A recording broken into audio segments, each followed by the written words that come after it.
Welcome to the Outer Realm with Michelle DeRoche and Amelia Pisano. Airing live on the United Public Radio Network, 105.3 FM in New Orleans.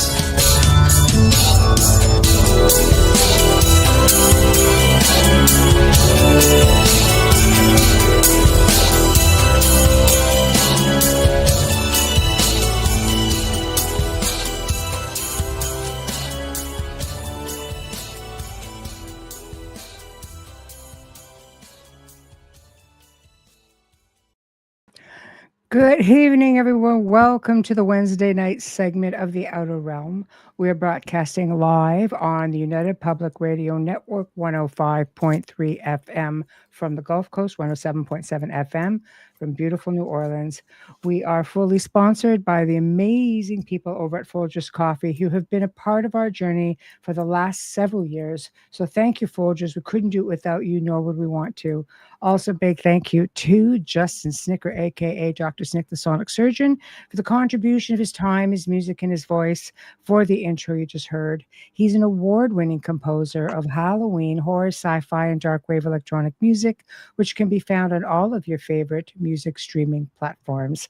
Also, big thanks to Steve McGinnis, the artist behind our logos here at the show.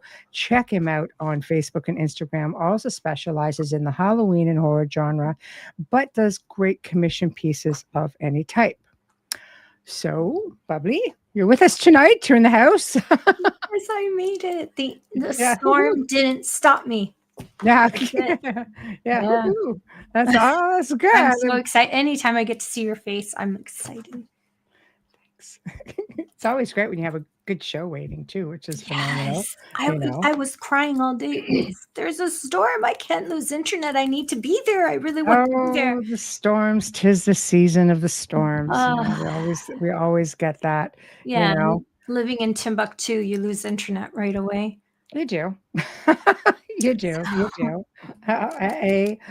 Just making my way down through the list here. Janie. Hi, Janie. Janie just had a birthday go by, so I hope it was really nice. I hope it was a great day. Well, everybody's filling in. So without further ado, because there's so much information to cover, I've really been looking forward to this. I have read the book as it was sent to me a while back. And it's like I was saying to the author, who is Reinhard Denke. I got that right. Thank you, Reinhard. It was not what I expected. It was better. It's not a typical what you would think it is at all. It's not, you hear so many accounts and I don't disvalue anybody's accounts. I'm an experiencer. I have accounts. I've interviewed so many people, met so many people. People love to share their stories and I love to hear them. But this one was unusual. You'll notice there's a lot of things that maybe some of you guys have been through. And if there's people there who don't want to discuss it, then, there's ways, as you'll see tonight, there are ways. And, E.B. David, this is like a true life-altering account, I have to say, life-altering. And, he's coming forward and he talked about it to make this book happen. He's going to share the story with us tonight. And big thank you, of course, to author and screenwriter, Reinhard, I apologize, Denke. Tongue twister for me, and I don't know why, because I'm usually very articulate with my words. So anyway, I know. It's been a lot of vowels. It's been a lot of vowels. Yeah. Well, we lost a family friend today, so. Oh, I'm so sorry. I know. It's okay. It's Oof, I'm so sorry. Thank you. So I'm muddling through. If I mumble and muddle too much, I apologize. But let's get on with the show. We're going to have a really great time, and you guys are in for a real treat with this story. So without further ado, Reinhard Denke and E.B. David. Thank you. Hi, guys. Hello. Hi. I apologize. I did not mean to even go in a different direction with your name. No, it's fine. It's fine. I'm blessed with an unusual name. It is. It's a great name. It's just one. I had it all down pat too before that. So anyway, the book, like I said, it's excellent. It is excellent. Not what I expected. Definitely went down a different road, and got my wheels turning. And Good. yeah, exactly. Mission accomplished. And for those of you guys who want to find the book, if you don't mind, I'd like to put it up here on the screen. So people could see what we're talking about. There it is. And this can be found on Amazon. Guys, the write-up and the purchase link to Amazon is in the show description. So you can most certainly find it there, and I highly recommend it. So let's go into humble beginnings a little bit. We'll put this back up a little later. Don't forget to leave a review. Yes. Don't forget to leave a review. Right there. Oh yeah, the reviews are very important. Very important. Yeah, they are. So the question, Reinhard, is for you. How did you and EB meet, and how did this book come into play? What made you want to write a book? Meet somebody, story. Yeah, that's a good question.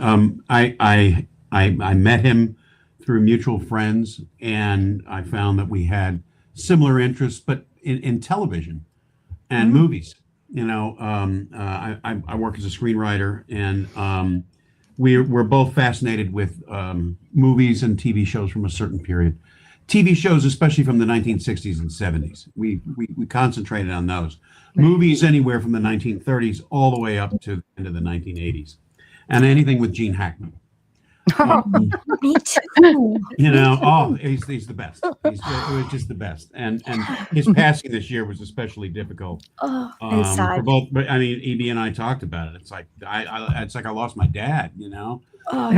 Grew up with him. That's why kind of grew. Yeah. It was, and the way he passed was so sad. Oh, I know. It's everybody's nightmare. Devastating. Yeah. But we were talking about certain episodes from The Outer Limits. You know that show? No, very well. Mid 1960s. Yeah. And there was that one episode about there was a group of people from Earth that had been transplanted on another planet, and they didn't know they were on another planet. And when they would reach the end, you know, the boundary of where they were at, you know, bad things would happen. And then he just kind of casually said, "Oh, I saw a UFO one time." And it's something I have to admit, you know, I put it in the book. I'm not a UFO fanatic. I don't go to MUFON conventions. I've never been to Roswell, right? With a metal detector, you know. But it intrigued me because it's something I always want to see. I always want to see a UFO. I've never seen one, you know, and I'm the one who wants to see it the most. And well, not after this, not after writing this. But and then the story came out in drips and drabs. And then, EB, do you want to fill in? Sure. I mean, you know, if you read the book, I think I probably said it in there a few dozen times at least that I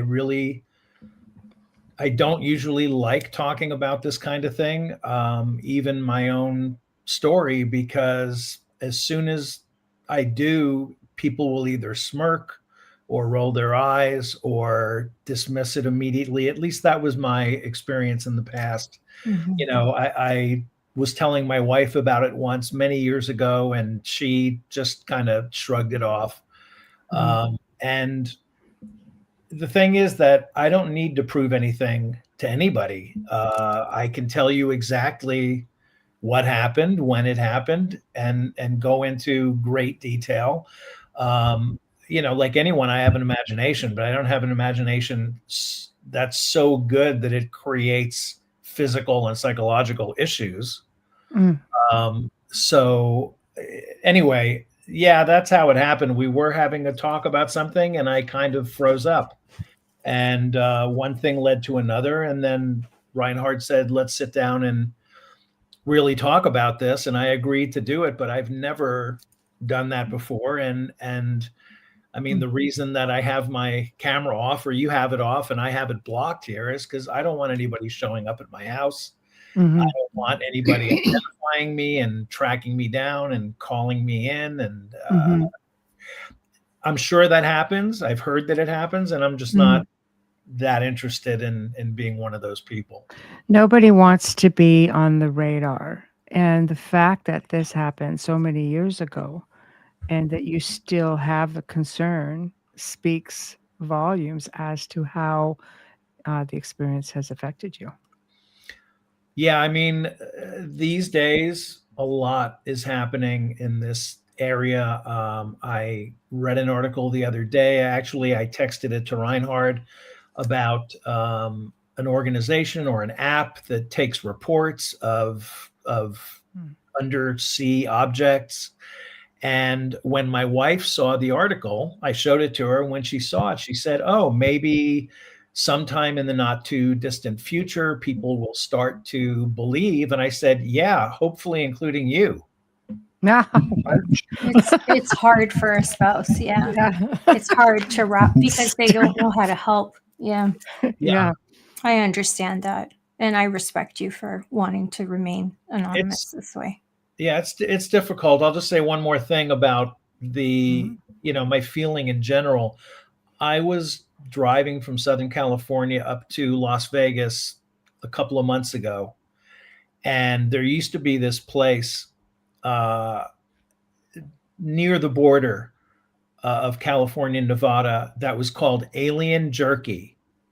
And it's a brand of beef jerky, and the logo for the brand is an alien head, a green head with big eyes, and which annoys me immediately. Anytime I see anything like that, I get upset, not because of anything that happened to me, but just because it's a joke. It makes a joke out of it, and I don't like it.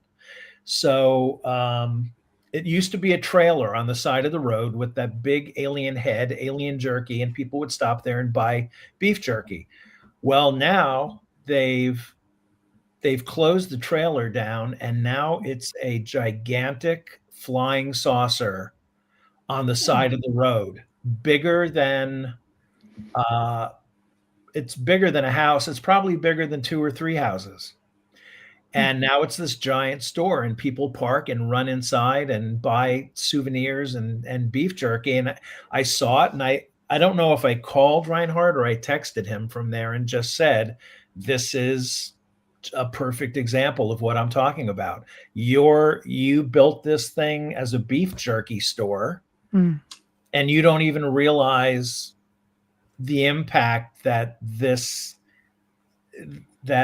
these encounters have on people."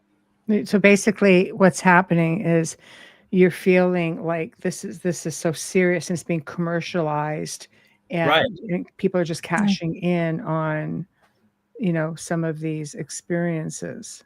Yeah, they make it. I'm sorry, go ahead. No, sorry. I said kind of like Salem. Yeah, it's not a joke. I mean, I guess to a lot of people it's a joke, but if you were in my shoes, I don't think you would think it was a joke. No. And that's why we're here. We want to hear your story. So Reinhard, you said, you know what? I want to connect with you on a different level, and I want to write your story. So, and of course there were stipulations in doing so. So why don't you take us to the next step? Well, rather than write it out in a narrative, like a book or, a normal narrative, linear story, we talked with each other. We said, why don't we just make this an interview? Because a lot of times I get a lot more from reading interviews, not watching them so much as reading them. Yes. And I'm just fascinated by them. And to bring up, all men of a certain age, Playboy magazine, they used to have the interview, and they interviewed everybody. I mean, Stephen King and John Lennon. It was a big deal to be. Yeah, that was a huge thing, those interviews. And they were fantastic. I got more out of I learned more from those interviews about those people than I ever could anything they would say about themselves. So we did it as a form of an interview, and then it went over a period of days because we were, we had a tape recording device, and then we kept going back and forth, and I don't know, this isn't big enough. I think we need to make this. I gotta know more. I always wanted him to tell me more. Mm-hmm. Now I know the story probably better better than anybody because I've gone over it so many times, and then of course then I not type, but I input all the notes, and Yeah. then we went through it again, and then there were more questions, and then there was all the follow up with Delilah Balick, because that was the missing piece all the time when he would bring up the person he had the experience with. I don't know if Amelia, if you read the book, but he was with someone, and he was. I mean, that was one of our biggest conversations, was how do we find her? And finally he found her, and that's the last part of the book, and they have a follow-up conversation. It's absolutely fantastic. They experience this together. Right, and you had stipulations to write the book. Oh yeah, it was from EB. Right. Basically. EB, he was like, I don't want my name getting out there. Sure. I don't want this affecting me personally, professionally.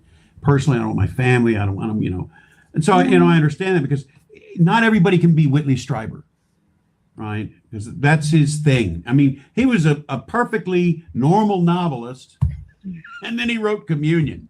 And then, of course, his whole story came out. And so now when we think of Whitley Strieber, we don't even think about his other books. It's like, oh yeah, that was Communion guy.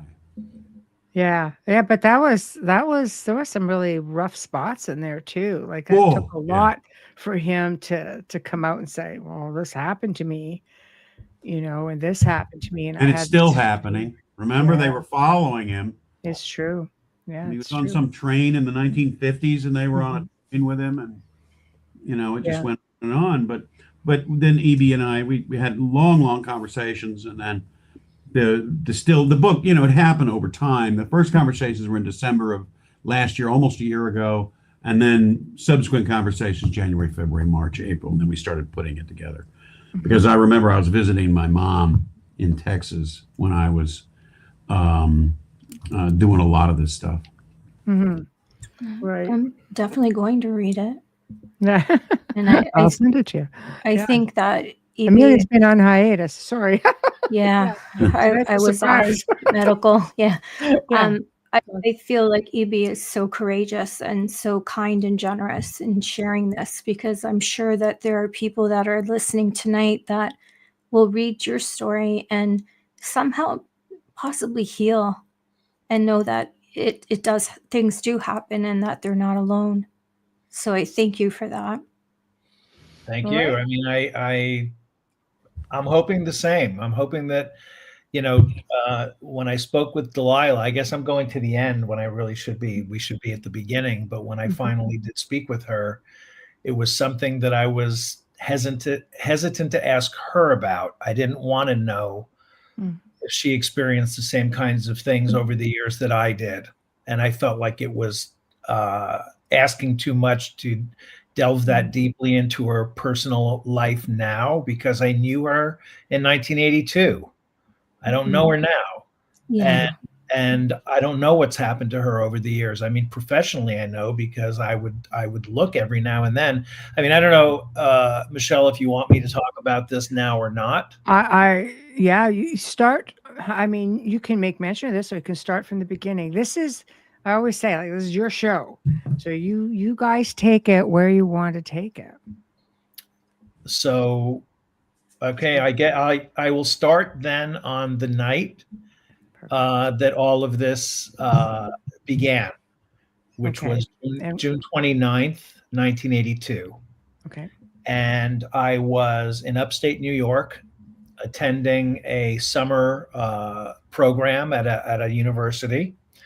And there, I wasn't doing a lot of work. I changed my mind about being there, and I wasn't very serious about it. I was trying to find a profession. I had just graduated from college, and I was kind of forcing myself to explore certain things that didn't pan out. But so I was in the middle of nowhere in upstate New York at this university, and this girl, Delilah, and another guy, Jack, we were friends, living in this dorm in the summer. There were very few people on campus because it was summer, and we were kind of on a corner of the campus, and living in this old dorm that was made out of mostly like stone and brick and cement, no air conditioning, and it was really, really hot. always very hot. But that night, it was terrible. The air was just still. There was no breeze. I had my dorm room window open, and there were streams and little waterfalls around the campus. And I used to go there during the day when my classmates were in class and I didn't feel like going. I would go down there and swim or hang out in the water and whatever. So I said to Delilah, she was with me. It was late. It was the middle of the night. And I said, do you want to go down to the waterfall with me? We can go down there and just cool off, just stand under the water and cool off. So she went and put on her bathing suit and shorts. I had shorts on and a t-shirt, and we went outside the dorm and went for a walk. And it was only a few minutes away, but we had to go down this hill, hike down this hill into this kind of heavily wooded area that had the stream flowing through it. And there was a waterfall that was feeding the stream. And I had been there many times. She had never been there. And now, middle of the night, it was pitch black. There was no light coming from anywhere. And so we went down to the waterfall and we stood there in the water. I took my t-shirt off. She was wearing her bathing suit and shorts. And we just stood there under the water, and it was fantastic. The water was cold and it was so wonderful.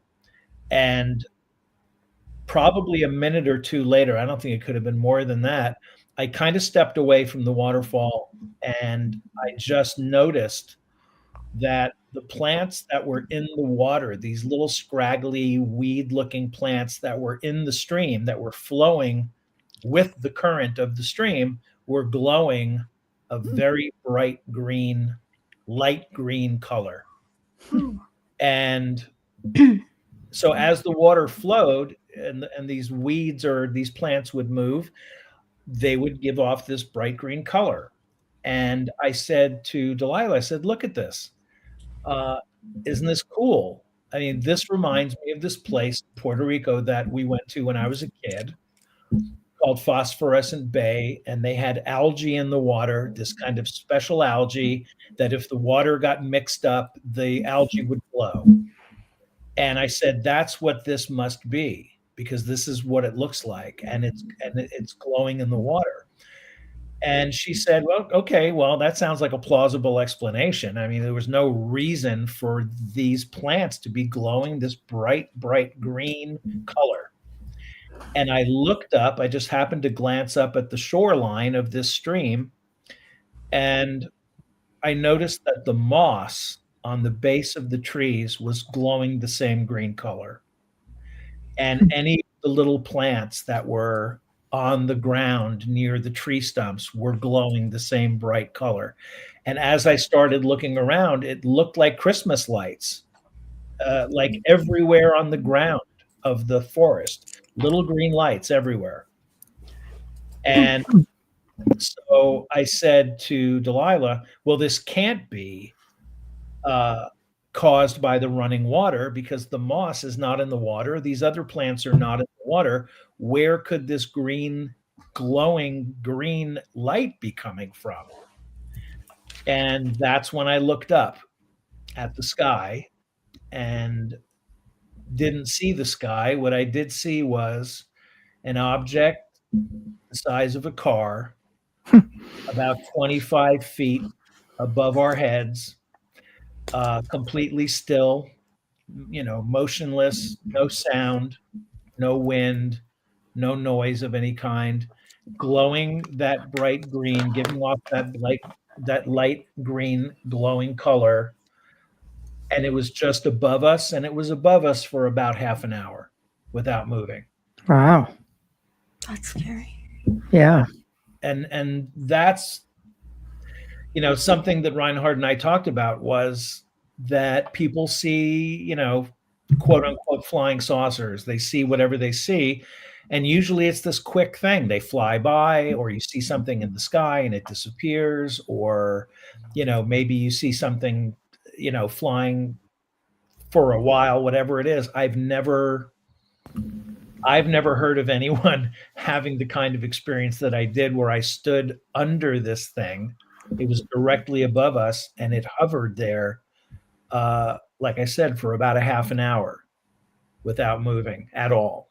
Yeah, it's a substantial amount of time. It was a lot of time.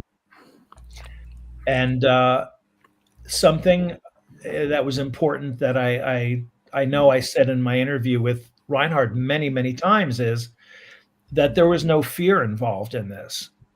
I wasn't afraid. Delilah was not afraid. And we were, again, it's kind of hard. I mean, I just have to say it. It's not easy to explain, but we were told not to be afraid. Mm-hmm. And we weren't. Mm-hmm. It wasn't like words being spoken. It wasn't anything like that. It was just a very calming suggestion that there's nothing to be afraid of. There's no reason to worry. You know, it was the kind of thing where you would think, I mean, if you saw this in a movie, maybe you would throw your stuff down and run. But that thought never came to me. It was just more of a relaxation, like just take it easy and you're fine. You're fine. There's nothing to worry about. Yeah, that's a substantial amount of time to just sit with an object. You know, some people will, they'll see these things take off right away, or, you know, if something's going to happen, they have a report going up into the craft, or they report, you know, issues with their electronics or their vehicle, depending, whatever the case may be. Now, you say you've been here several times and you've never experienced anything like this before at this location. No, I mean, that I was there. I was in that area or living in that dorm for the summer of 1982, and I had gone down. It was always in the daytime. I would go down to the stream or go down to the waterfall, and no, it was just, I would not have thought anything of this topic at that time at all. It would not have come up. I wasn't that interested, but it happened, and what happened from that moment on over the years is just, it's just incredible. But I will say this before I forget, that a few weeks ago, you know, all right, let me remind you, 1982, June 29th, that's when this happened. Mm-hmm. A few weeks ago, I was talking to Reinhard and I said, you know what? I went on Google Earth and I went to that campus and I kept zooming in and zooming in until I found the dorm. And then I moved around and found the exact spot. And you can see it in the aerial photos, the screenshots that I took and sent to Reinhard. Here's the path that we took. Here's the front door of the dorm. Here's the path we took. Here's where we went down the embankment into where the stream was. Here's the waterfall. And if you, it might sound, I could see where a skeptical person would say, yeah, well, of course, you're going to go back now and you're going to say, see these things on this campus. Okay, great. Except there was no Google Earth from 1982 until, I guess, fairly recently. I never had an aerial view of this area. Mm-hmm. I mean, how was I able to then send Reinhard screenshots and say, see this arrow? Here's the path. Here's the clearing. Here's the stream. Here's the waterfall. And there were buildings that are in those aerial shots that didn't exist back in 1982. I actually looked them up to see when they were built. And I sent, I mean, Reinhard, you remember me sending you and seeing. Yes. Yeah, it was exactly the way I envisioned it from your story. You know, it was a little more rugged in places than I thought. I mean, you guys really trekked. I mean, that was quite a hike that you underwent that night around what, 2:30 a.m. when you left the dorm because of the heat. Yeah. And by the way, there was no one around. It was completely quiet, still. And so now from the time that we stood under it and it stayed still, Delilah and I talked to each other a little bit during that time, but it was really nothing more than, can you believe this? I mean, this is unbelievable. And then the object, I call it an orb. That's where the title of the book came from, because I said, I don't really know what to call this. So we just called it an orb. And I said, the thing was above us. It was completely still. And then all of a sudden, it started bouncing up and down in place like a ball that was being dribbled. So it was moving perfectly vertically up and down, but really only just a couple of feet in either direction. It wasn't going way up and way down, just a couple of feet up and down, bounce, bounce, bounce. That's what it was doing. It was just bouncing. And then it stopped bouncing and it was back in the original position. And then it started to slide in line segments.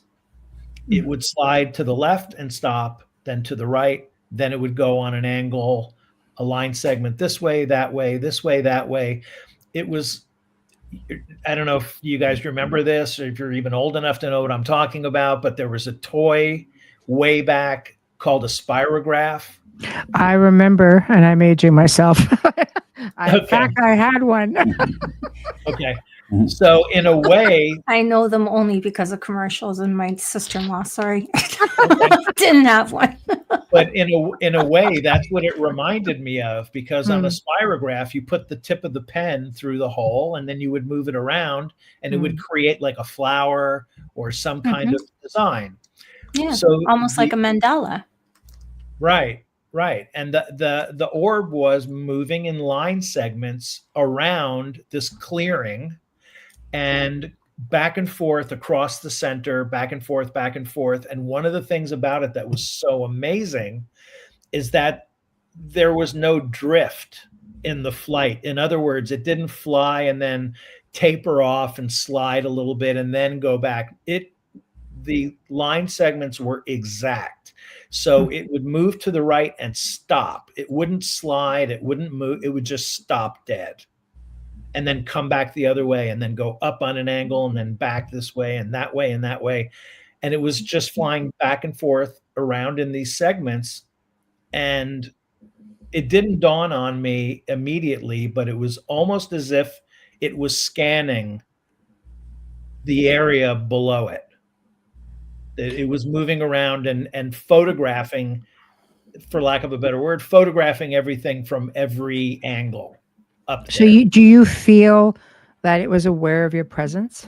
Oh, of course. Yeah. I mean, I felt like it was aware of our presence as soon as it told us to relax. I mean, there was no moment of anything other than being fine with it. There was no fear. There was no panic. It was just like, wow, this is cool. And then it took off from a dead stop. It took off and it went from 0 to gone in a fraction of the blink of an eye. There was no ramp up to it leaving. There was no acceleration and there it goes. It just went and crossed as far into the sky as we could see and just went away. And Reinhard, what was your thought when you heard this initially? Well, when he told me the story, what captured my imagination was the color green. Yes. Because EB kept trying to describe it to me. He goes, well, it's really hard for me to describe this particular shade of green. And so he ended up using the term, and EB, I remember, electric lime. What's the color? I like it. He said it was like a blacklight poster from the 70s. Nice. Electric lime. Yeah, that would be it. and then the way it was almost like, again, now I wasn't born when this happened, but there was a game called Pong from the 1970s, and it had these two paddles. It was a really early I had one. video game. Yeah. Ping And pong? I did. it was You just guys called are just Pong. taking me Oh, back.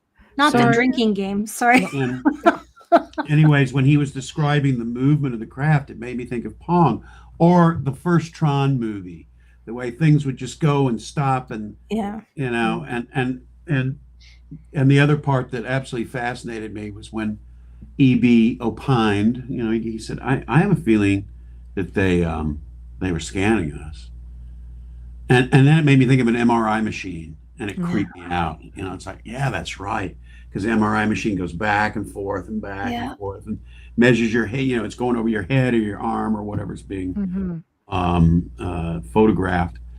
And so, and this was, I have to admit, you know, I did look into some UFO stories. I never heard that before. You know, never heard anything like that. No, can't say that I have either. I mean, that's very unique, and the fact that he stood under that thing for as long as he did, because most people, let's be honest, a lot of people, well, it was flying by at an unusually high speed, and it just took off to the north. You know, that's usually what you hear. And then some jets were chasing it. Right. But this was a remarkable encounter in that he's standing there with a witness, with a For friend. so long. For a half an hour. Yeah. I mean, think about half an hour. Yeah. But he felt calm. Yeah, and then he was being instructed or, you know, cajoled into thinking, everything, you know, tranquilo, it's okay, you're going to be fine. And I've heard that part before, that people say, "Oh, I was filled with a feeling of well-being. I was told, do not fear," which is also in the Bible. Anytime an angel comes before anyone, it says, "Fear not."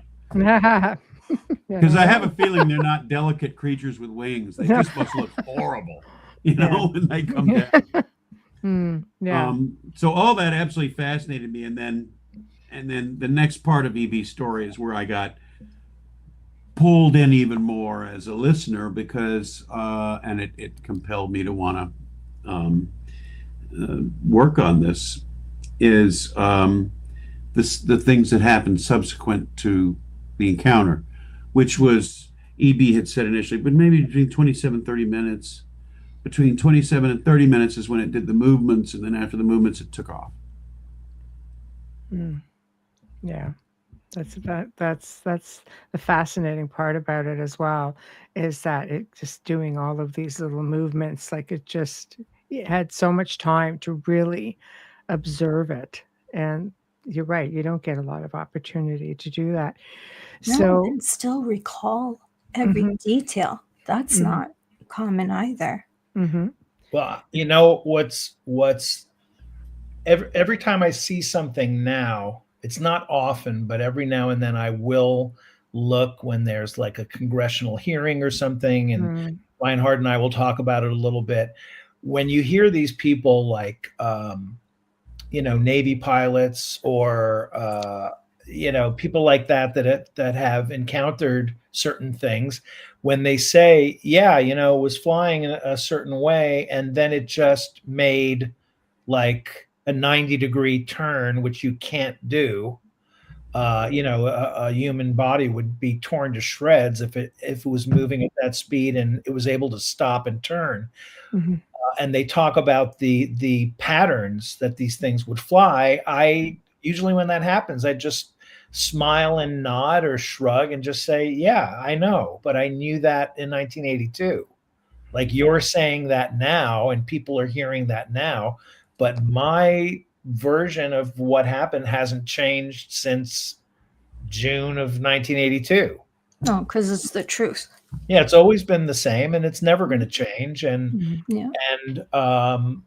so yes, it did fly that way. Also, something that there was no internet then. There was no way to look anything up. But did you know? I don't know if you've looked into this, but there are people out there from the scientific community that say, if you build something using certain elements to manipulate gravity, the machine using that would emit a green glow. Mm-hmm. There was no way in 1982 for me to know that. There was no way for Mm-hmm. me to look it up. There's no way for me to know any of this, any of these things. All I know is what I know from what happened to me. Mm-hmm. It's just funny that, 40 plus years later, people are coming forward and making these observations. And I'm like, yes, I know. I'm the one person you don't have to convince. Yeah. They still see these things. I'll show you really quickly what I found today, actually. If this is something that, here you go. A mysterious green orb captured over the Perth, Australia, leaves witnesses amazed as it skips across the sky like a stone on water. I mean, obviously, it would have been much clearer for you, but is it sort of like the green that you would have seen? No. Oh, interesting. I So it this could is be just the another anomaly. resolution and camera, and Yeah. Sure. Yeah, that could be. it's very pretty though.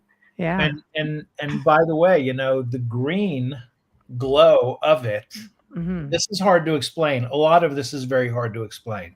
Yeah. But the green glow was not the object itself. The glow was around it, was emanating from it, Mm-hmm.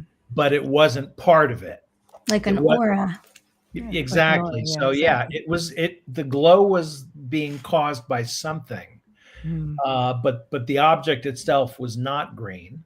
And I think I said in the interview with Reinhard that if it looked like, and again, this is just such a dumb thing because it would be very easy to say, oh, it was silver. No, it wasn't silver. It was like pewter.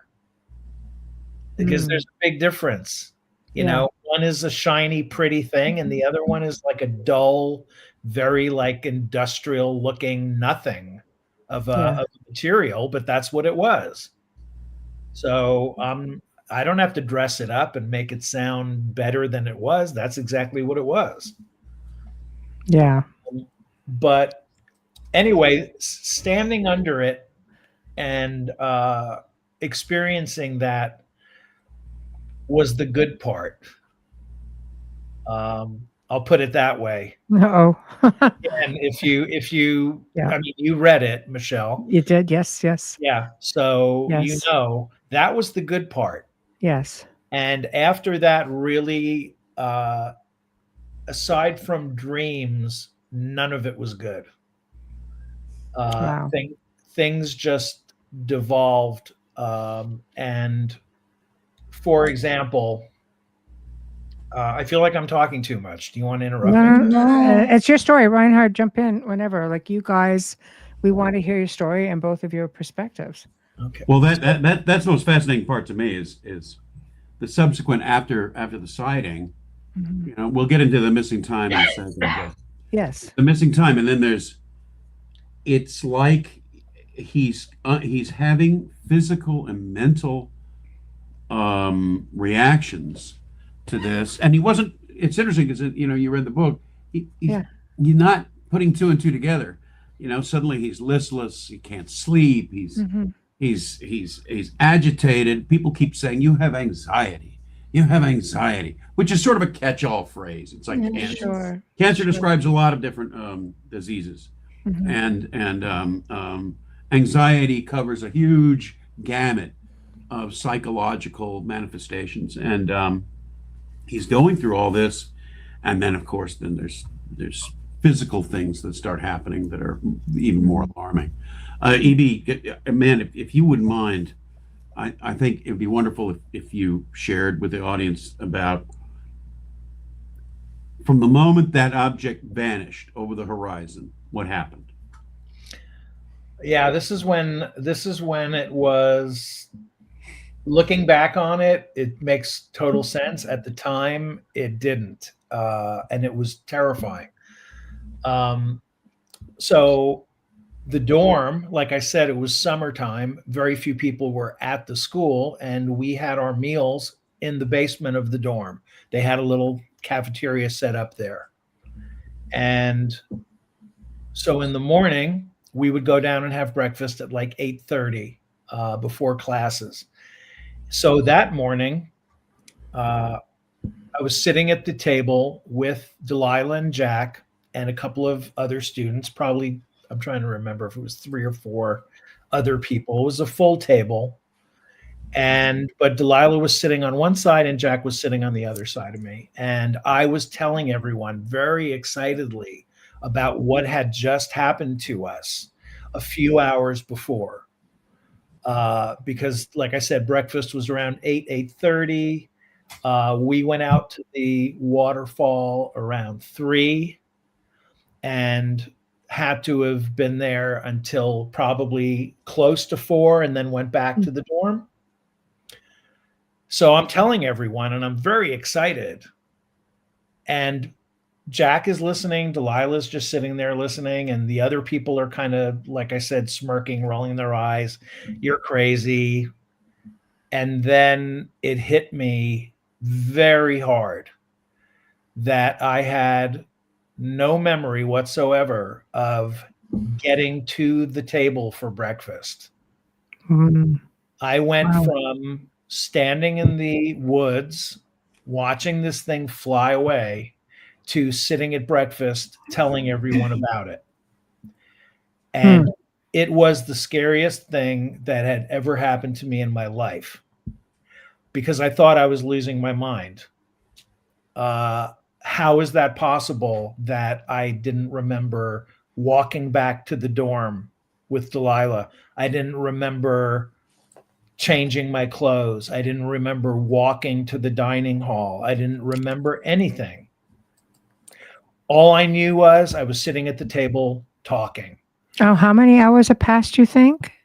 We went out there, probably back to the dorm around 4, maybe a little bit after 4. And then we're down 8:30 having breakfast. Wow. So probably 4 hours. Wow, that's big. Yeah, no memory whatsoever of no aspect of it. You would think that walking back to the dorm after that, it would be nonstop talking. Oh my God, can you believe it? What was that? What just happened? Or a shower, or changing clothes, or anything. But none of that happened. The only thing that happened was I was sitting at breakfast telling everyone. And it scared the hell out of me. Because like I said, I thought I was losing my mind. How is this possible? And I asked Delilah, do you remember? How did we get here? Do you remember this? And she was as stunned as I was. And it was awful. It's funny because it went from don't be afraid, everything's fine, to terror of what the hell happened in between. And I did not associate it whatsoever with the experience in the woods. I didn't think anything of it. I didn't think, well, that's responsible for this. I just knew that in the moment, that's what was happening. And I couldn't understand why everything was wiped out, but it wasn't there. And so later, I went to town. I didn't go to class. I went to the little town that's next to the campus. And to make a long story short, I was walking down the street in this little town by myself and saw the street, the sidewalk, rushing up toward me. And what was really happening is that I was falling face first and didn't even feel it, didn't have that sensation of falling. It just looked like the street was coming up. And it knocked me out for a couple of seconds. And then someone suggested that I go to the clinic. They offered to take me, and I said it was okay. I would walk, and I went to the clinic. And there was a doctor there who was the most pregnant person I have ever seen in my life. She looked like, if she would have said I'm having, octuplets, I would have believed it. Wow. It was huge. I've never seen anything like jacket, and she was wearing a lab coat, and the lab coat, she could barely, I mean, it looked like a circus outfit, the way it was connected in the front. But anyway, she examined me. I told her what happened. And again, I didn't attribute this to anything other than I passed out in the street. I fell, I tripped, I hit my head. So she examined me. They did blood work. And she came back and she said, "You're fine. You're absolutely fine. There's nothing wrong with you." She said, "But why are you here? You're not from here. Why are you here?" And I said, "I'm going to this summer program and it's kind of intense and whatever." And she said, "Well, you must be very stressed out from school because, you know, you're having a high, like anxiety, a high stress reaction. So you probably had some kind of an anxiety attack or panic attack or something and passed out. That's what that was." And I said to her, "Well, it can't be stress from school because I'm barely going to class as it is. I'm not stressed out about school. I'm not worried about my grades because I don't care. I can't wait to go home. This summer program was not for me." So I wasn't stressed out about school, but again, she told me, you're under a what's the word for it? Just like a profound amount of stress. Sorry. But physically there was nothing wrong with me, that I was fine and I could leave. So I went back to the dorm, and I didn't think any of these things, these three things are connected. Why would I think that? But yeah, especially with young people, you know, when we're all that age, you don't really, you know, you don't put two and two together like that. Why? It's like you have an experience, you know, it was a fine experience, and you know, I agree with you. Why? I mean, just more benign things people don't think to put together.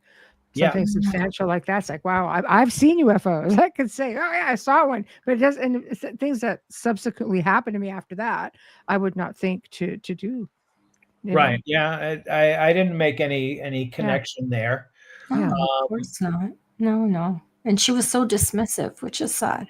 Yeah. Well, she was really nice. She was nice, but she was, I think, comforting me by saying nothing's really wrong with you, but then saying, but you're experiencing profound stress. It made no sense to me whatsoever because I wasn't experiencing any stress.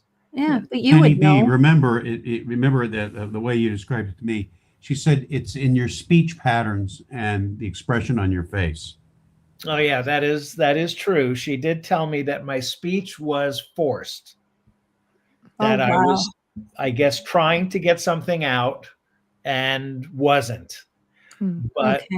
But I remember, I mean, it's been 43 years. I remember sitting on the examination table right now. I remember where the door was that she walked in and out of in that room. I remember the street. I remember walking back to the dorm after. It's just so strange. These things are very vivid. And yet you can't remember getting back to your dorm that night. Nope. Nothing. Nothing. Which is interesting because you really describe these events, and I noticed in the book as well with great detail, like little details. Yeah. I wish I knew. I mean, at the end, I'll bring it up. I guess I don't want to spoil the surprise now, but you guys keep going. But I know just to excuse me, to fast forward a little bit. I ended up leaving school. I said goodbye to my friend Jack and to Delilah, although not really the kind of goodbye that I wanted to have. I didn't know for many, many years what the deal was with her about whether or not she was angry at me. And if she was, why was she angry at me? Was she angry because I was leaving her up there at that school, alone? Or I didn't really understand. I saw it one way, and I guess she saw it another way at the time, but it does come back later in this story. It is important. But I ended up leaving and going down to New York City because I had an aunt and uncle living in Manhattan, right by the United Nations building.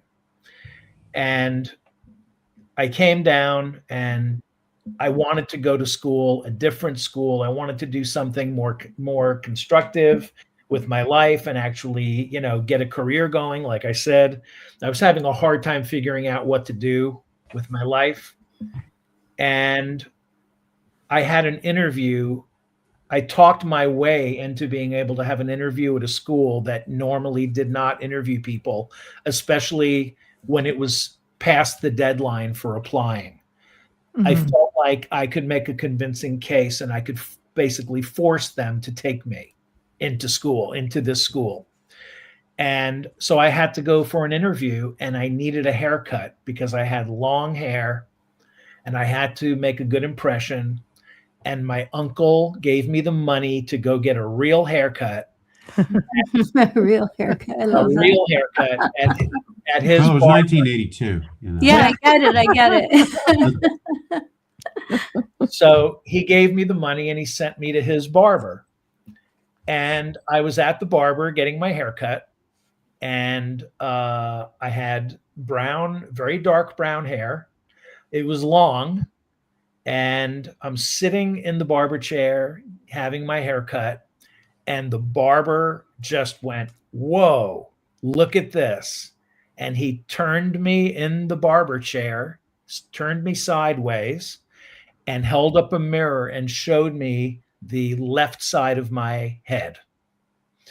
And on the left side of my head, the temporal area, there was an oval, perfectly oval shaped gray spot. Huh. My hair on that oval, the entire oval was gray. There wasn't any gray anywhere other than that oval on the side of my head in the temporal area. So he showed it to me in the mirror.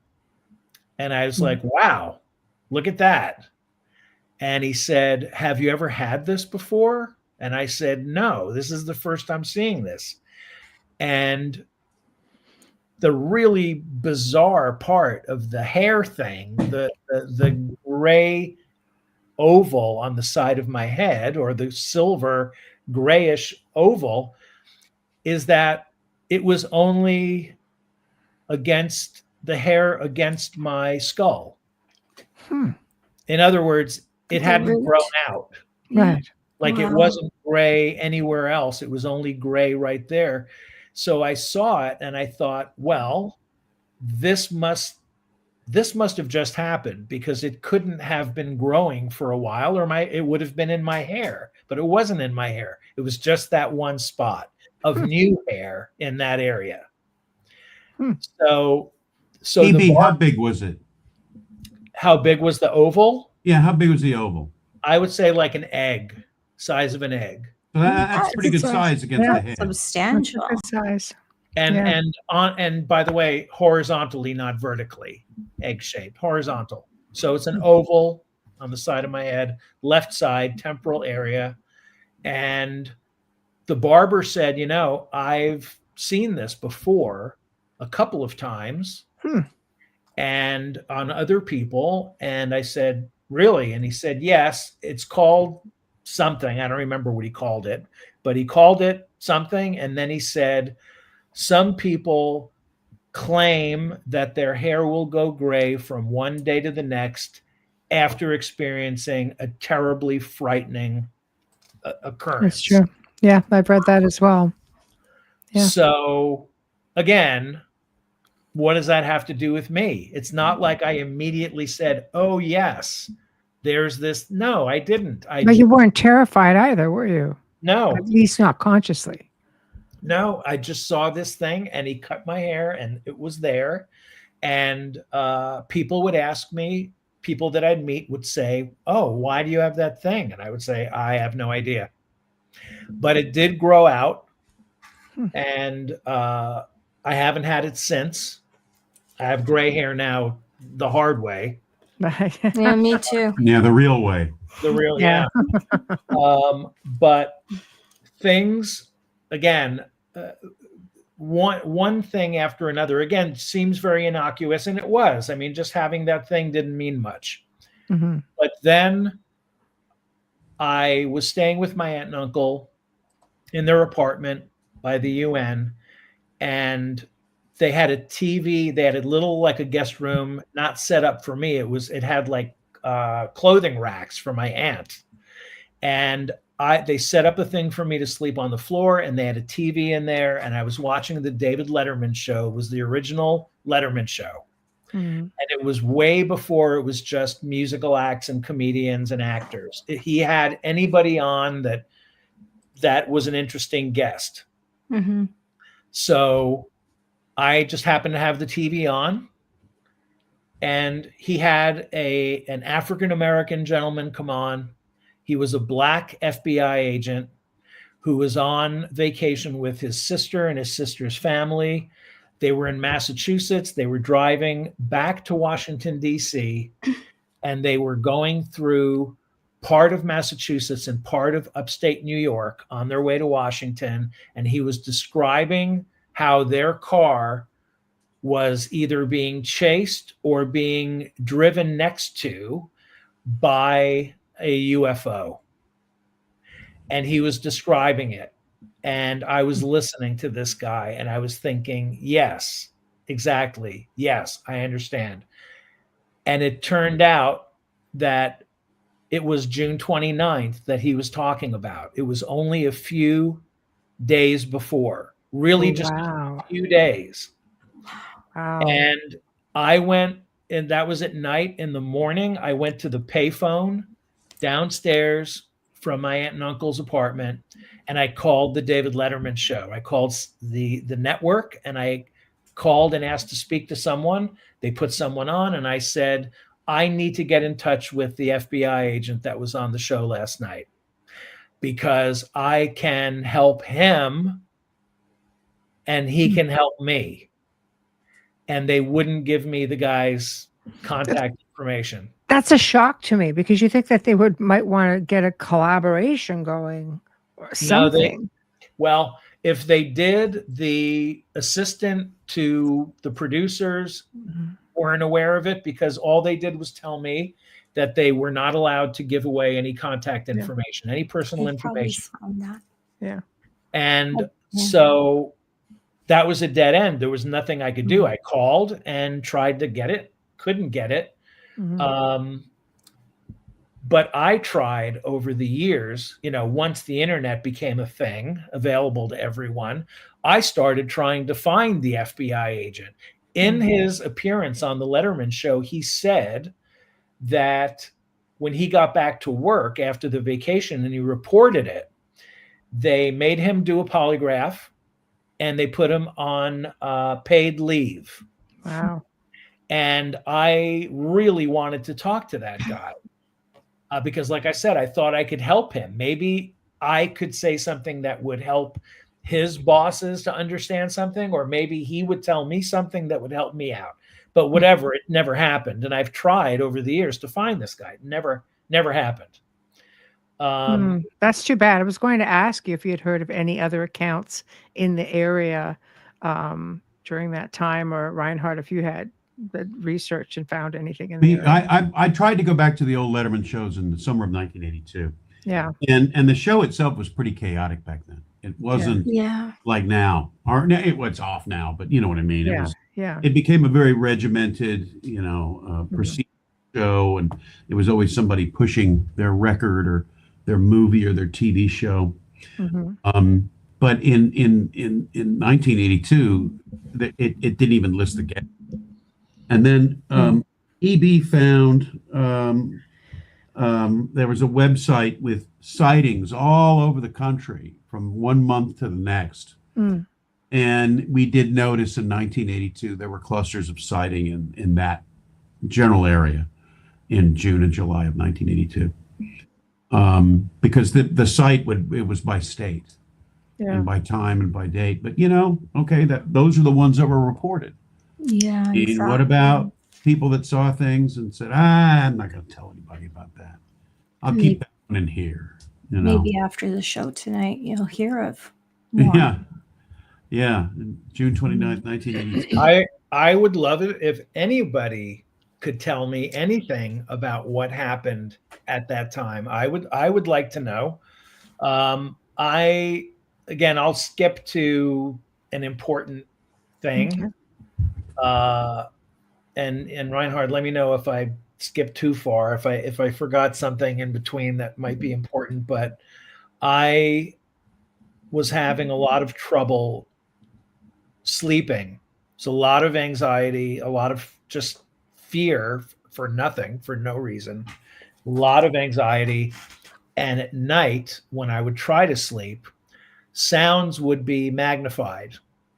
So a cricket outside the window would sound like a truck, driving through the wall, That sounds like PTSD. It was, things got very loud. I was unable to sleep until everyone else was already awake and gone. I would sleep during the day. It's like I tell people, I had a vampire lifestyle. I was awake at night and asleep during the day. I could not sleep until I was exhausted. Yeah. I had to be completely like passing out before I could sleep. And when I did go back to school, this very weird thing was happening with me that I would still like to know more about. I don't know who to ask, but it was this thing where if I was looking at you and you were talking to me, I could see you clearly. I could hear you perfectly well. Everything was great. If I looked down to write something down, if you were talking and you said, write down this number, and I looked down and started writing, I couldn't hear what you were saying clearly. It just sounded like buzzing or like jumbled noise. The way you described it to me was like the teachers in Charlie Brown. Right. Yeah. Yeah. Yeah. So I wouldn't be able to look at the paper and write if I wasn't looking at you. And as soon as I would look back up and see you, it would clear up again. But as soon as I looked away, it would go away. The voice would go away and it would become noise. Similarly, if I went outside and looked up, this is an example that I gave you, Reinhard. If I looked up at the sky, I could either see the cloud or the sky, but I couldn't see both. So it would kind of be like whatever I saw first would get my attention, and then I couldn't see the other thing.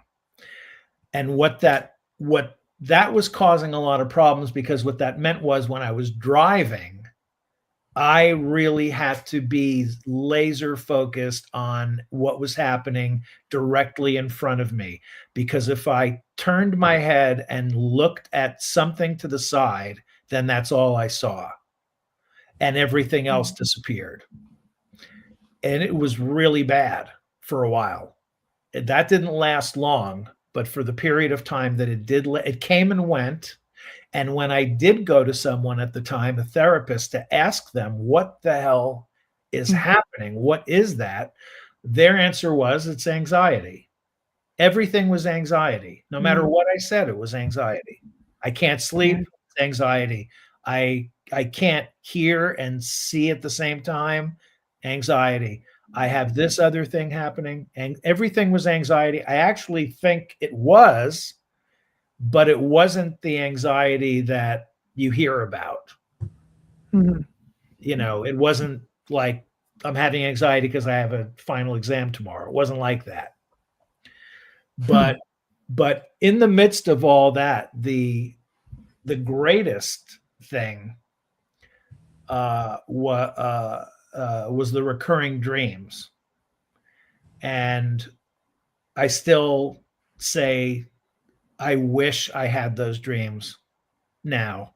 I wish I had them every night. They were always the same, exactly the same. They started the same. The progression through the dream was exactly the same. Every aspect of it was exactly the same. Do you want me to tell you what it was, or should I stop? No, you can definitely talk about it. And then, my question, because I read it, was, Oh, okay. do you feel it was a dream or a memory?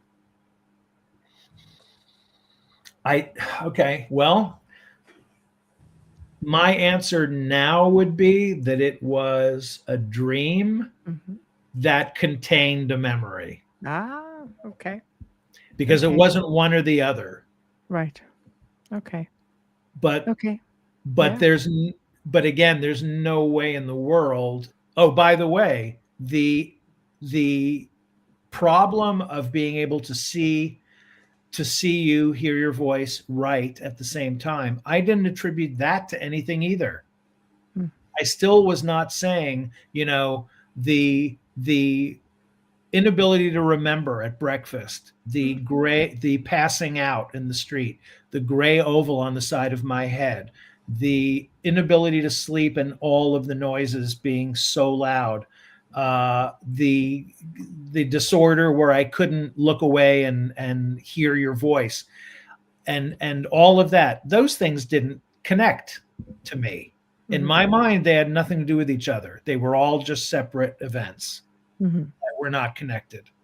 But in the dream, I was always now you can't see me because my camera is not on. Yeah. But I don't have any notes in front of me, but I could tell you it always consisted of me wearing a t-shirt and shorts, sitting at a table in the kitchen, facing east with my back to the west, eating a bowl of cereal with a spoon in my right hand, and I would hear a tone coming from outside of the house, and it was coming from the east and south, and it would come towards me. And as soon as I heard that sound, I would get happy, but happy times infinity. Just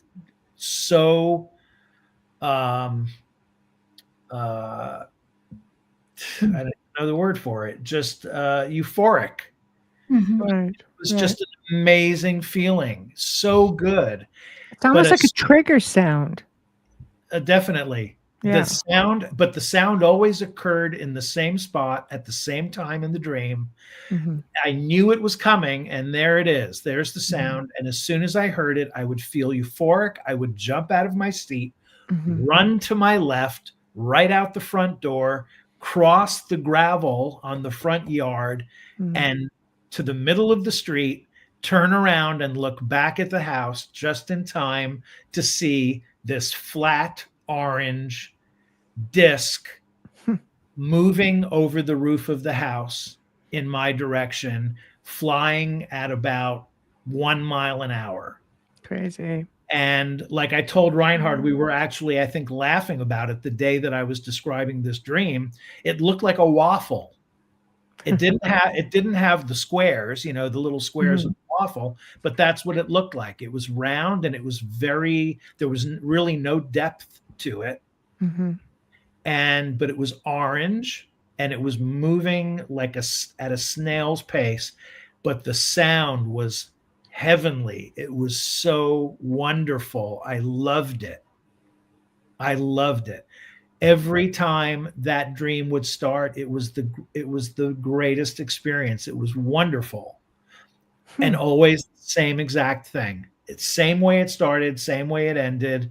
And then I told Reinhard in the interview that there was only one time that it was slightly different.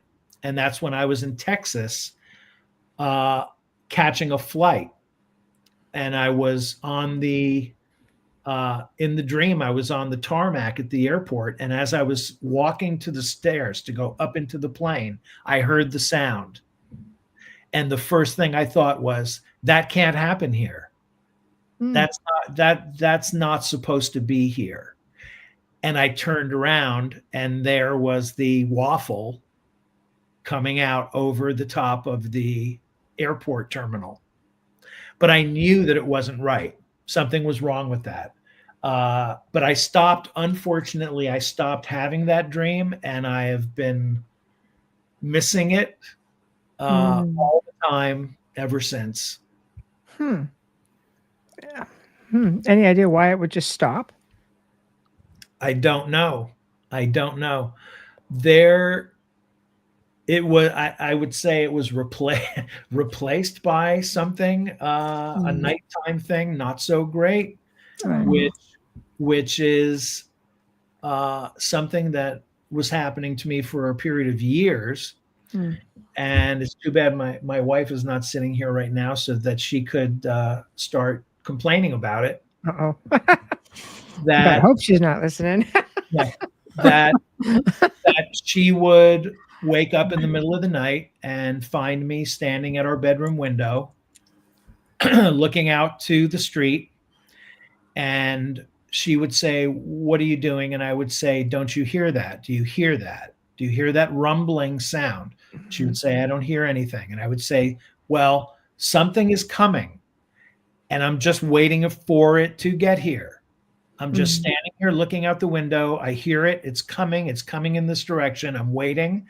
And nothing ever came. But I would stand there night after night looking out the window, and it didn't matter if it was in the apartment we lived in or the house we live in now. It didn't matter where we were. I would spend sometimes hours, other times several minutes, standing at the bedroom window at night, in the middle of the night, waiting for the rumbling sound, the cause of the rumbling sound to arrive. I've heard something similar to that. Oh, tell me. Yeah.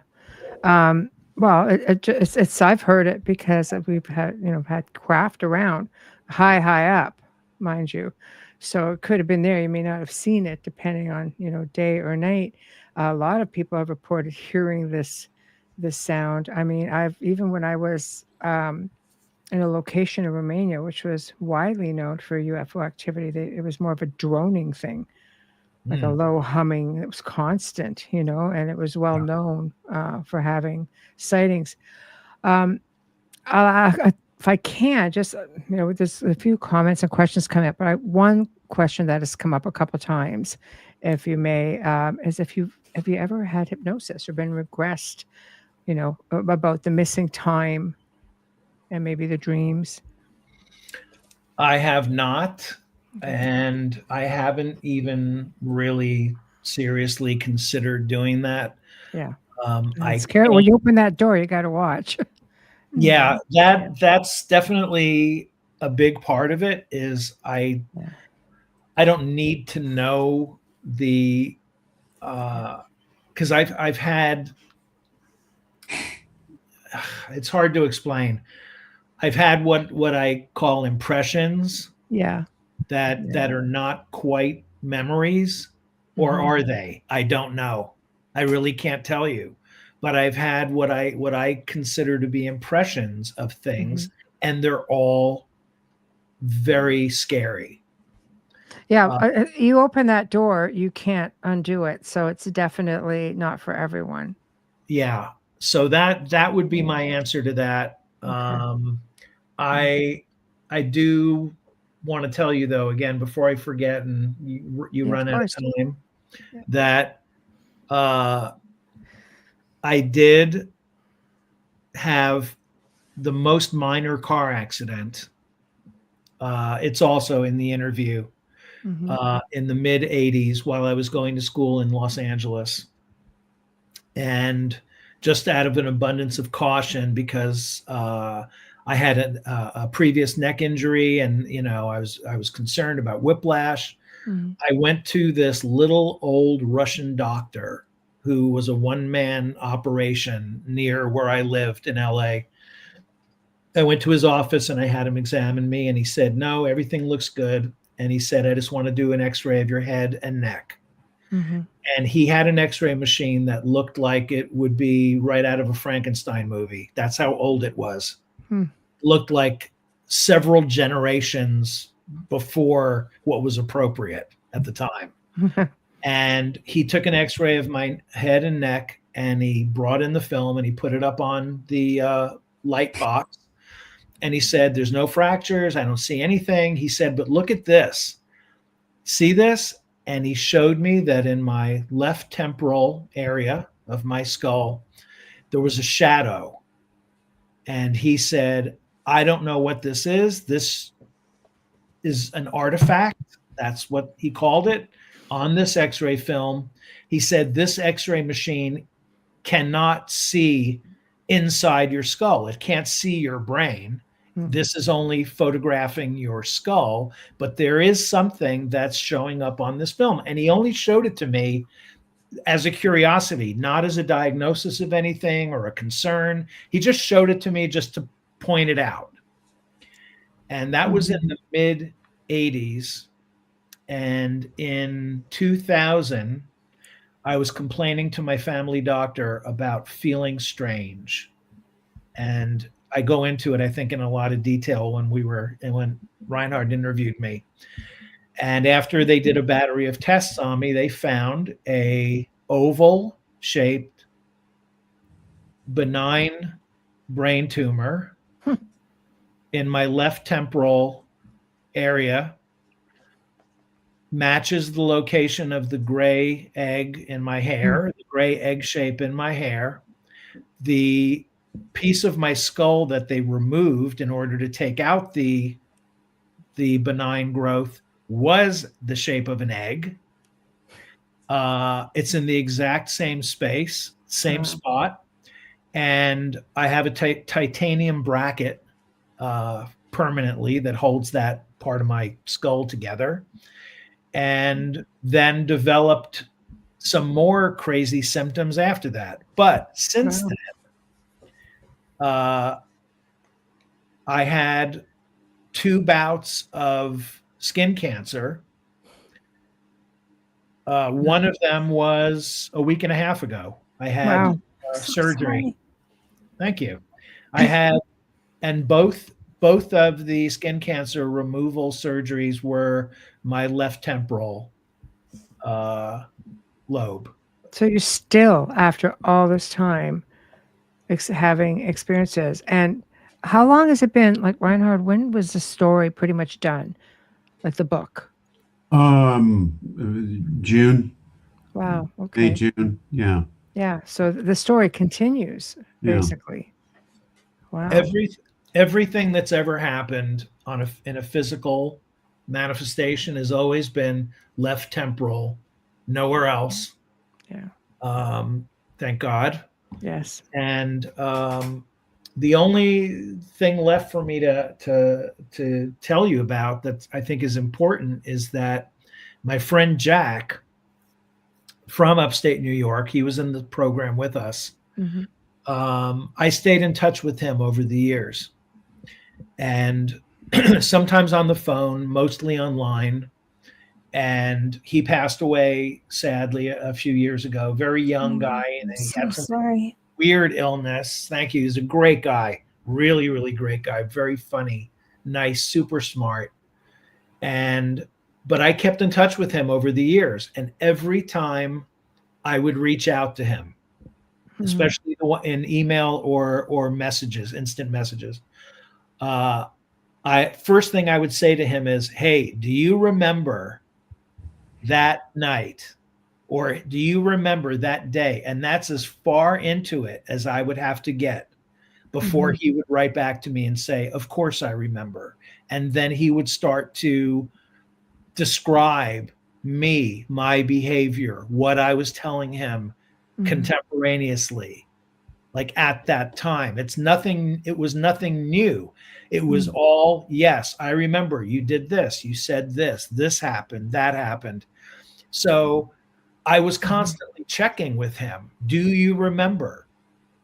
Just to make sure that someone did. And he always did. And I've shown Reinhard these messages.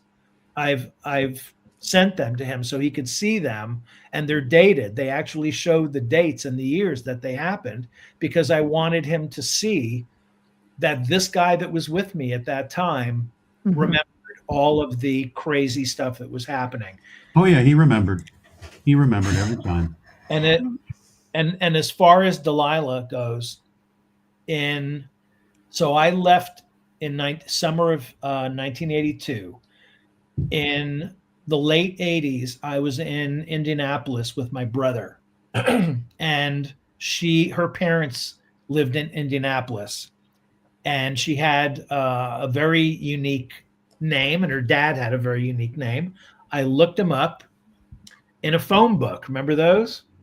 Yes. And, Yes. yeah, I called her parents' house. It was the only time I'd ever been in Indianapolis in my life. Late 80s, called her parents' house, and her mother answered the phone, and I said, "Hi, you don't know me, but I'm a friend of your daughter. I went to school with her for a short time, and I want to get in touch with her." And her mother said, "Well, she's here having dinner with us. Oh. Let me get her." And I was very excited, and she got on the phone with me, and I said, "Hi." And she said, "Hi." And I said, "Listen, do you remember the night that we went out and she stopped me and she said, 'I don't want to talk about it.' Oh. She said, 'I'm an assistant attorney general for the state of Indiana. Oof. The last thing I need is for anyone to think I'm a crackpot.'" Mm-hmm. And I Oh, always boy. make sure to say that word, because that's not a word that I would use. That was the word she used. But it's a word I would use. Yeah. I think it's a word that needs a revival. I like Yeah. crack. Crackpot. I like it. She wouldn't let me even finish the sentence. And and it was a very quick phone call, not a very friendly call on her end. And for years after that, I would send letters. I would actually write letters and send them to her parents' house. I called her office a few times. She became a lawyer, obviously. Called her office. She never called me back. Once email became a thing, I started emailing her. She never emailed me back. And all I wanted to do was get an answer to the question, do you remember that night? Do you remember what happened that night? That's all I wanted to know. And last winter, when Reinhard and I were in the process of talking, I emailed her to her office and I said, "This is the last time I'm going to do this, because you just refused to answer, and I don't know why. If you're mad at me for something, I don't know what it is. Please tell me." I said, "I really just want to talk to you, and if you don't respond this time, I'm not going to bother you again. Believe me, I won't." And she wrote back to me, and she said, "Okay, let's talk." And we set up a time to talk. I recorded it on a dictaphone, and in that, Reinhard also has seen all these messages over the years, the emails and whatever. But when we got on the phone, we spent the first half hour of the phone call talking about our lives since 1982. And then she said, "Okay, so what's the burning question that you've been wanting to ask me all these years? What is it?" So I said, "Do you remember the night that we went out to the waterfall?" And she said, "Yes." And I said, "Great. What happened out there? What do you remember?" And she said, "I remember it was really hot. We went out there. We stood under the water. It felt really good." I said, "Okay, and then what happened?" And she said, "Nothing." And I said, "Well, what do you mean nothing?" And she was like, "No, nothing. I don't remember anything else." She said, "Why? What else? What happened?" And I said, "Well, I'm not going to tell you. I want you to tell me." So she said, "I don't remember anything else happening." Wow. And it was very, very upsetting to me, because she was the one person in the world that could confirm the whole thing. So she said, "I don't remember anything. Tell me." And I said, "Well, let me ask you this. Do you remember that we went for breakfast in the morning?" And she said, "Yes, I do. That I do remember." And I said, "Okay, great. Do you remember going back to the dorm?" And she said, "No. Now that you mention it, no." I don't remember going back to the dorm. And I said, what else do you remember about that night? She remembered us going out to the waterfall, and that's all. Wow. She remembered nothing. Wow. So you remembered more.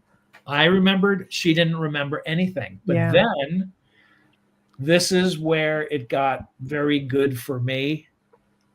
I said to her, but this doesn't make sense, because if you don't remember anything happening that night, how come when I called you in the late 80s, you said, I can't afford to have anybody think I'm a crackpot.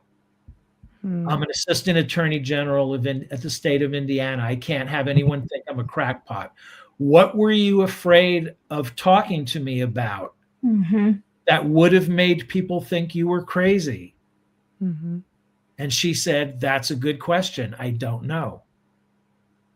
And I said, but you do remember me calling you. She said, oh, I remember that vividly. And she said, and I do remember telling you that I didn't want to talk about it. So I said, about what?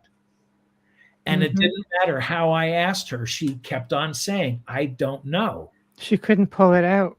No, she said, I don't know. I said, but you did know at the time that you couldn't talk to me about something that would make you sound crazy. You were afraid to hurt your career. And she said, yes, she did remember that.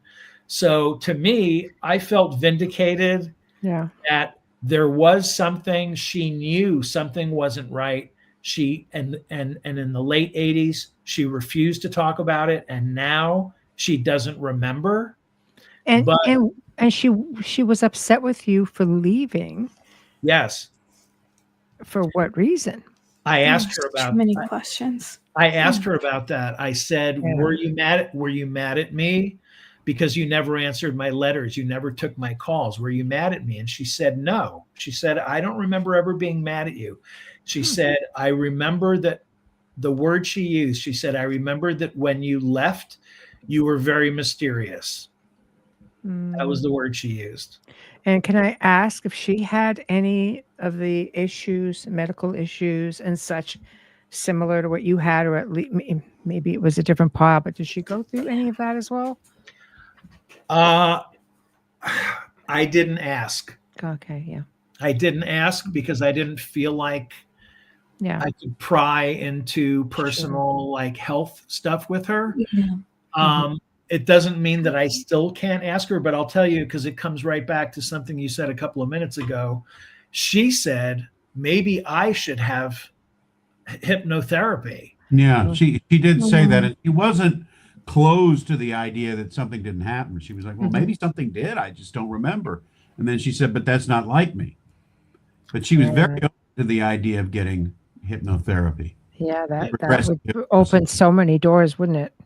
Yeah, and it's funny because as we talked for an hour, and as the hour progressed, it's not that she was getting warmed up, but she started making more comments about how, yes, there's something here. This doesn't seem just like a typical, we knew each other, and then we didn't see each other. I've never seen her since, but I mean, we knew each other. We experienced something very intense together.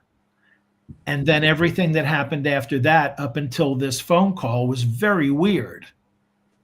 Like, why would you have a close friendship with someone? We were very close because we were both alone up there, really. And with Jack, we didn't know anybody up there. We glommed onto each other, and we were very close friends. We were together 24 hours a day. So why would you go from that to, I won't take your calls, I won't answer your letters, and when I do finally take your call, I won't let you ask me a single question? Yeah. It would be really curious to see what happened on board Craft to you both. Well, there are the impressions that I talk about in the interview. They're scary. Yeah. And because there are things that I saw, but there are things that I felt and didn't see. And those things scare me. They still scare me. I think, I mean, if you remember, I said a thing during the interview that it's very difficult for me to look at the door, my bedroom door at night. Yeah, when it's open. When my bedroom door is open at night and I'm in bed, I turn my back to the door. I can't look at the open door because of what might be there. And speaking rationally, what's going to be there? Nothing. But that has nothing to do with the experience that I have at night, still to this day, that I have to turn my back to it because of what I might see. And that was the feeling that I had. There's something right behind me that I can't turn around and look at. No, you've got that memory that you're just trying to bring forward, or it could just be fear itself that's, keeping you from bringing it forward. Reinhard, what are your thoughts on all of this? Well, the part that got me as we were, working on this was what he was just discussing was, I have this impression of being in a somewhat large room, and he said, and there's something behind me that's not human. And he said, and I don't want to look at it. That absolutely terrified me. That kept me up at night. Wow. The idea looming over you. And then the way he ended before the part with Delilah, the interview with, the conversation they had where he said, I wish I hadn't looked up that night. Which goes against, in the movie The Thing in 1950, everybody watched the skies. EB it may not have mattered though. Yeah, he wish I hadn't looked. They see you. Yeah. Yeah.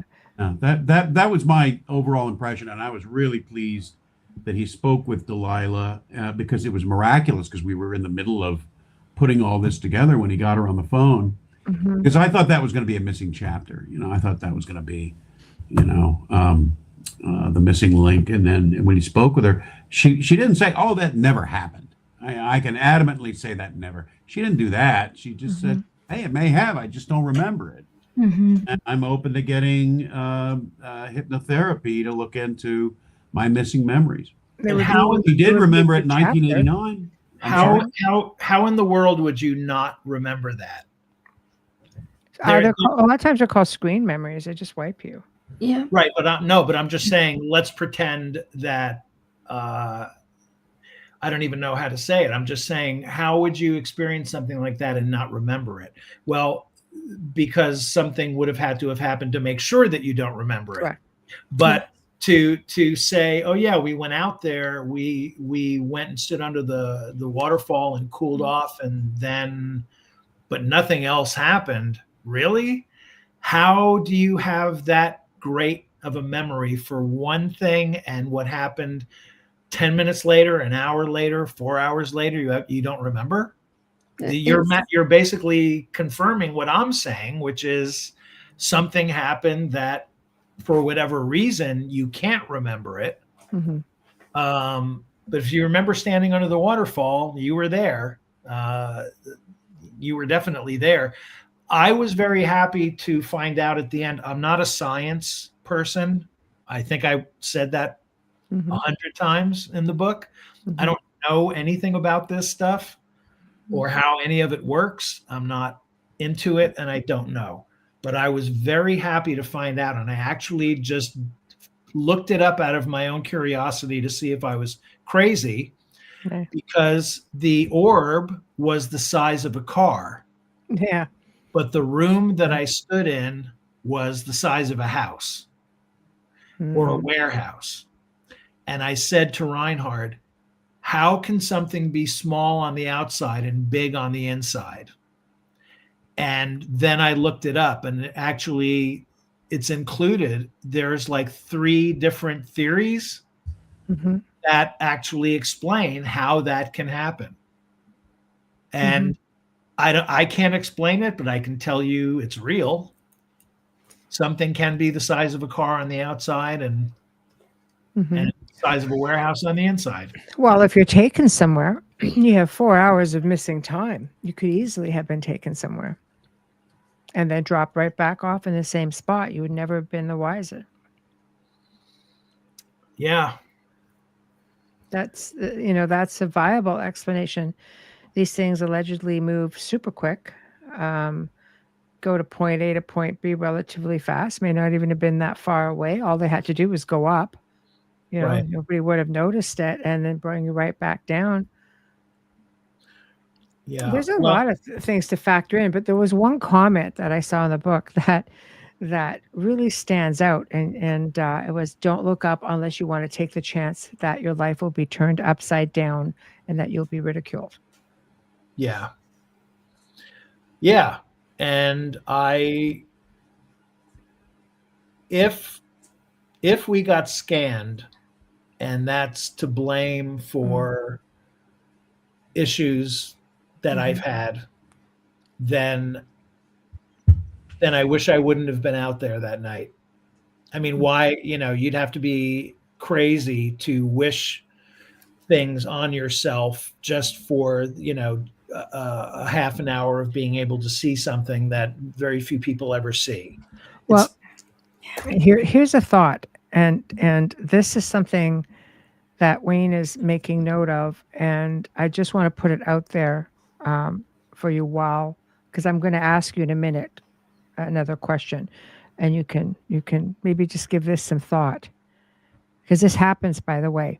I wonder if the benign tumor that was discovered may have once been cancerous. If that was the case, could this object, or this thing that you saw, scan you, notice a tumor, and basically radiated it? There's a lot of stories of people being healed. Yeah. Wow. I've never considered that.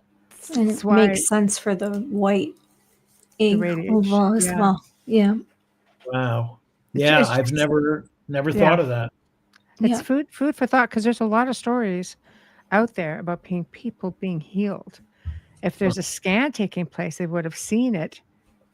Maybe that's why you just have more issues than Delilah would have had. So I mean, I guess my question, to you, and then I'm going to ask Reinhard a question, is there anything positive that's come out of this experience for you? Me? Yeah. Can you think, now that in hindsight, like now that you pretty much have gotten all of this information out and sitting down with Reinhard writing this book, you're pretty much going through those details again. And sometimes when you go over details, you remember other things, and you probably go through this process for possibly the rest of your life. But is there any snippet in there that you could say, you know what, okay, yeah, maybe there's a little positive thing out of there? Or is just all...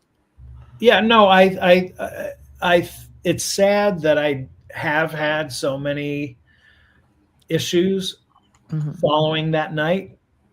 But I will say that there are some things that are very clear to me that I want people to know, and that I did include in my conversation with Reinhard. And it's something that does bother me a lot when I do see other stuff that's out there. Yeah.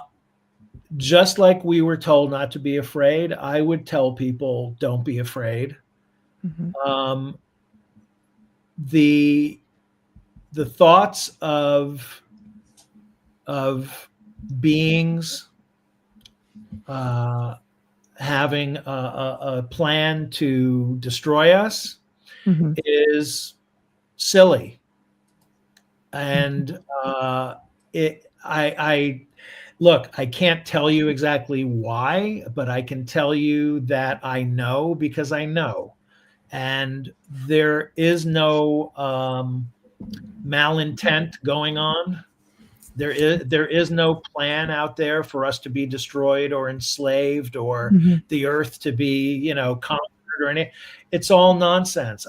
It's a science fiction world, and that's not real. You really have to think it through. And if you think it through, you'll understand that there is no point to that. There is nothing to be by that. Just imagine if other beings are joining us here, and they're so far beyond what we are, they couldn't care less about the petty, crazy stuff that we do. They're not interested.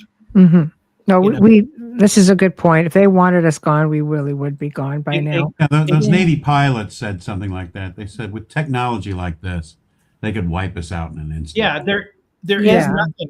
There is Yeah. nothing. The other thing is the other thing that I really would like people to consider, and I hope that they would believe it, is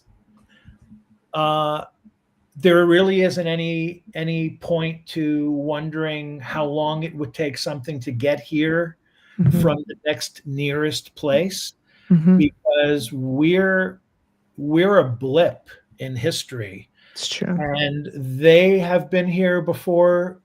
They've been here Mhm. before we've been here, so they were here before we got here. Yes. Yes. Uh, Yes. Yes. So they're not coming from anywhere. They were Mhm. here. We're the ones. We're visiting. Hmm. So, but I have positive feelings about it, to just tell people this is real. Good things can come from this. If you're Mhm. waiting for the war between the Earth and the aliens to happen, you're crazy. You've seen too many movies, Hmm. and I've seen too many movies. And Yeah. I like movies, but I'm just saying it's really silly to think that. That's all just us being small and insecure, and Hmm. maybe thinking too much of ourselves, maybe. Hmm. Well, maybe now you have just an extra little snippet to consider that maybe you were healed. No, that's a great thought. I like that. Yeah, it's very possible. You can read all kinds of accounts. You should look up Preston Dennett. He's one of our hosts here. He's one of the most respected researchers out there, an author, and he's written all kinds of stories that come from people who have been healed Yeah. by ETs. There's so many of them. It's crazy. There's all kinds of stuff. You've probably seen him on Ancient Aliens. Yeah, he's done all kinds of stuff. But Reinhard, what were your hopes in writing this book ultimately? And now that it's out Selfishly, there? I mean, selfishly. Honestly. Oh, Well, you any old way. yeah. Selfish, not selfish. I like great stories. I like to write Yeah. great stories. I like to be part of great stories. Yeah. Be, entertaining and thought provoking and incisive stories are, for any writer, that is the greatest thing in the world. It's the most wonderful thing you can be part of. And when EB was sharing with me his story, I thought, well, this has got to be told. It's a wonderful. It's scary. Yeah, it's got everything. It's frightening in places. It's hopeful in places. It's bewildering. Mhm. And you put all that together, and then it's within the world of, what are UAPs, what are UFOs, what are they doing here? Mhm. I think he answers some of that. It takes some of the edge off. This isn't War of the Worlds. Yeah. Tom Cruise won't have to run away Mhm. from the Martian If heat only. rays. Yeah. And Mars attacks. yeah, and Mars attacks, or Right. or the Thing, on the South You've Pole. essentially immortalized this. So when EB's just like, well, you don't want to forget, and you've pretty much documented this account, so it's there forever. Yeah, Long after you're both gone. yeah, that's the great thing about books and movies and everything. It's always there forever. Yeah. It'll always be around. Well, let's hope. But Yeah. for me, it was just a phenomenal story to be a part of, and it was my honor that EB trusted me enough to tell this and Mhm. and help put it together with him. And it's something I'm very proud of. I mean, because all writers, there's some things you work on and you walk away from. It's like, oh boy. And in movie writing, there's you remember the Writers Guild of America, and they have this thing called credit arbitration. Okay. Yes. And I've written on many movies that my name is not on, and I'm happy because Yeah. I didn't contribute enough to be credited, but in some ways that's a good thing. Yeah. Whereas this is very much something that I'm very, very proud of, and I feel very strongly about. And I think EB is a very a courageous, stalwart, and admirable man. Mhm. Come forward with this story because ultimately it's a story of hope. Yes. I second that. That's phenomenal. I think it's a Yes. soul match. Now, you had one of last question. You had basically said when you were writing this, like, I need evidence. Like, show me, show me. Don't just tell me. Show me. Obviously, you got what you were looking for. Well, I mean, like a lawyer putting together a case. I mean, he's Yes. the law guy. He went to law school, and Yeah. and you hear all these corroborating. I mean, I've seen the doctor's reports. I've seen, the transcripts of the conversations that he had with Delilah. I mean, it's all there, and this just. I mean, if he were making this up, it's absurd for me to even consider that. Because when people make things up, there's inconsistencies. Yes. Always when they're telling. I mean, police will say that, and the FBI. But when you're talking with someone who really went through something, it's the same story every time. Sometimes a few more embellishments come out. I shouldn't say embellishment, details. Some more details come along. But it's just the person remembering something. The brain is creaky sometimes. His certainly isn't. I mean, I'm a little younger than EB. I don't. I mean, in 1982, I mean, I remember some things. Yeah. I was never a heavy drinker or a stoner or anything like that, but I just, you just grow older and you forget. It's true. Except if you're EB, except for 4 hours. I can. Right, except for those he's got 4 hours. hours, and I think that was artificially taken from him. Yes, I agree. Well, I'm, so grateful, for the opportunity to read the book, and we're so pleased that you decided to join us tonight and share your experience, EB, and Reinhard, giving us your perspective as to how you felt going along, and the book. Let's put this amazing book back up as well, and. Where are you hiding? The book is hiding. The book is hiding. Okay. It's over there in the corner. Yeah, it's over there in the corner. Where in the corner? I have mine right here. Okay, why don't we do that? Bring that up. Because I'm struggling okay. with technology. Right. There it is. Beautiful. Oh, yeah. The Orb Incident. Wonderful. And this can be found on Amazon. Kat had asked early on if she could buy directly from you, get a signed copy, that sort of thing. I'm not sure if you offer that. Of course. Yeah. EB, are you still there? I'm here. Okay. I mean, if someone wants to get in touch with Michelle, and Michelle will get in touch with you, and then whatever. Oh, yeah. Leave me out of it. I'm busy. Yeah, of course. But of course. The other thing I wanted to say is, it's funny when you held up the book, Reinhard. It's not the right green. Yeah. I remember you said that when the guy brought the cover art. You said, that's not the electric line. Yeah. And I've gone to stores that have those paint chips, the whole wall of paint samples. I've tried for years and years and years to find anything that I could just say, oh, thank God, this is it. This is the color. And someone told me recently, I think it could have been a friend who read the book, said the reason you can't find it is because that color does not exist here. Yeah. Yeah, because every star emits a certain color scheme. Right, and we would see on other planets that are lit by other suns, you would see colors that are not in our spectrum, because the star gives off different. Every star gives off a different type of radiation. It's like white light too, reflection. Yeah, exactly.